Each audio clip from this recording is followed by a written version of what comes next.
ആനകൾ നമ്മുടെ കൃഷിയിടങ്ങളിലേക്കും ജനവാസ മേഖലകളിലേക്കും കടന്നു വരുന്നതാണോ യഥാർത്ഥ പ്രശ്നം? അതോ കാലങ്ങളായി ആനകൾ സഞ്ചരിച്ചിരുന്ന വഴികളിലേക്ക് നമ്മൾ കടന്നുകയറിയതാണോ പ്രശ്നം? ആനകളുടെ സ്വാഭാവിക സഞ്ചാരപാതകളായ ആനത്താരകളുടെ സംരക്ഷണവുമായി ബന്ധപ്പെട്ട് സുപ്രീം കോടതി നിർണായക നിർദ്ദേശം നൽകിയിരിക്കുകയാണ്. ആനത്താരകൾ എന്താണ്? ഒരു വനമേഖലയിൽ നിന്ന് മറ്റൊരു വനമേഖലയിലേക്ക് ആനകൾക്ക് സഞ്ചരിക്കാൻ സഹായിക്കുന്ന സ്വാഭാവിക പാതകളെയാണ് പൊതുവെ എലിഫന്റ് കോറിഡോർസ് അഥവാ ആനത്താരകൾ എന്ന് വിളിക്കുന്നത്.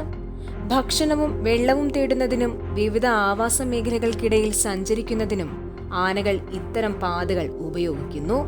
എന്നാൽ റോഡുകൾ, കെട്ടിടങ്ങൾ, കൃഷിയിടങ്ങൾ, വേലികൾ തുടങ്ങിയ മനുഷ്യനിർമ്മിത തടസ്സങ്ങൾ ഇത്തരം പാതകളിൽ ഉയരുമ്പോൾ ആനകളുടെ സ്വാഭാവിക സഞ്ചാരം തടസ്സപ്പെടാം. ഇത് മനുഷ്യരും ആനകളും തമ്മിലുള്ള സംഘർഷത്തിനും കാരണമാകുന്നു. സുപ്രീം കോടതിയുടെ നിർദ്ദേശപ്രകാരം ഇപ്പോഴിതാ വിളനാശത്തിന്റെ പേരിൽ ആനകളുടെ സഞ്ചാരം തടയാൻ പാടില്ലെന്ന് സുപ്രീം കോടതി വ്യക്തമാക്കിയിരിക്കുകയാണ്. രാജ്യത്തെ എല്ലാ സംസ്ഥാനങ്ങളിലുമുള്ള ആനത്താരകൾ കേന്ദ്ര പരിസ്ഥിതി മന്ത്രാലയം പരിശോധിച്ച് റിപ്പോർട്ട് നൽകണമെന്നും കോടതി നിർദ്ദേശിച്ചിട്ടുണ്ട്.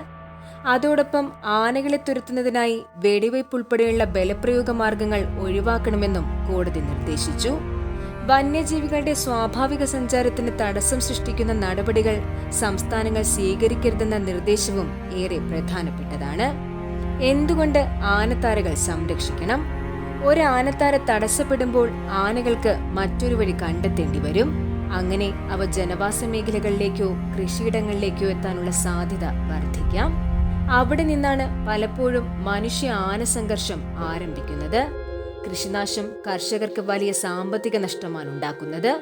അതുപോലെ സംഘർഷങ്ങളിൽ മനുഷ്യജീവനും ആനകളുടെ ജീവനും നഷ്ടപ്പെടുന്ന സംഭവങ്ങളും ഉണ്ടാകുന്നു.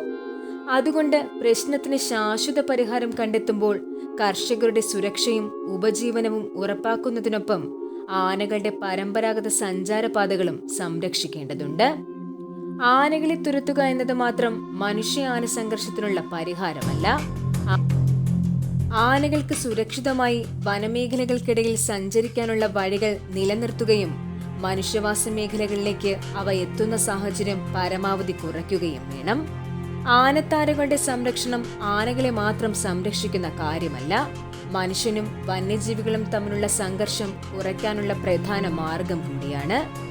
കർഷകരുടെ അവകാശങ്ങളും വന്യജീവികളുടെ നിലനിൽപ്പും ഒരുപോലെ സംരക്ഷിക്കുന്ന ശാസ്ത്രീയമായ പരിഹാരങ്ങളാണ് നമുക്ക് ആവശ്യം. ആനത്താരകൾ സംരക്ഷിക്കപ്പെടട്ടെ, മനുഷ്യനും ആനയും സുരക്ഷിതമായി ജീവിക്കട്ടെ.